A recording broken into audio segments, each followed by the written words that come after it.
रावलपिंडी से आगे गुजर खान से तकरीबन 25 किलोमीटर दूर एक गांव कल्लर सईदा है।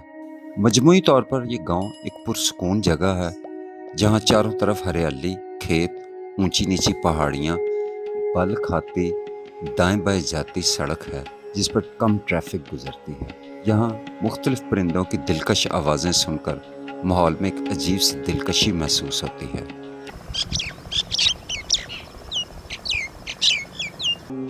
ये मौजूदा संगनी तहसील गुजर खान का आखिरी गांव है। इससे ज़रा सा आगे चुआ खालसा का तारीखी गांव है।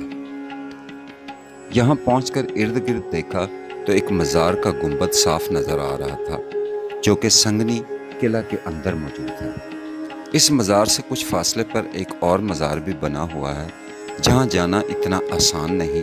किले के अंदर दाखिल होते ही सामने सहन और साहबजादा अब्दुल हकीम का मज़ार नजर आता है। कहा जाता है कि साहबजादा अब्दुल हकीम डोगरा राज के दौरान ईरान के रास्ते इराक से यहाँ दीन की तबलीग करने के लिए आए थे। इनकी वफात के बाद उनके मुरीदों ने मज़ार तामीर किया जो पोठाहारी तर्ज तामीर की एक आला मिसाल है। इसमें दाखिल होने के लिए तमाम सिमतों से 3 मेहराबी दरवाजे तामीर किए गए हैं। मज़ार मार्बल से तामीर करता है। इसकी तामीर और नक्शो निगारी में इंतहाई महारत का मुजाहरा किया गया है। मज़ार पर एक गुंबद और इसके कोनों पर 4 मीनार तामीर किए गए हैं। गुंबद की बुनियाद को काशी के काम वाली टाइल से सजाया गया है। राहदारी की दीवारों पर जदीद सेरामिक्स का इस्तेमाल किया गया है। मज़ार के अंदरूनी हिस्से को शीशे के काम से सजाया गया है। टाइलों और शीशे का काम मज़ारों के जदीद पोठोहारी तर्ज तामीर का बुनियादी जुज है। इस मज़ार की वजह से इस इमारत की कुछ न कुछ देख रेख भी होती रहती है। अगर आपको वीडियो अच्छी लगी हो तो चैनल को लाइक, सब्सक्राइब और शेयर करना ना भूलें। देखते रहें हमारे साथ आपका अपना सतरंग।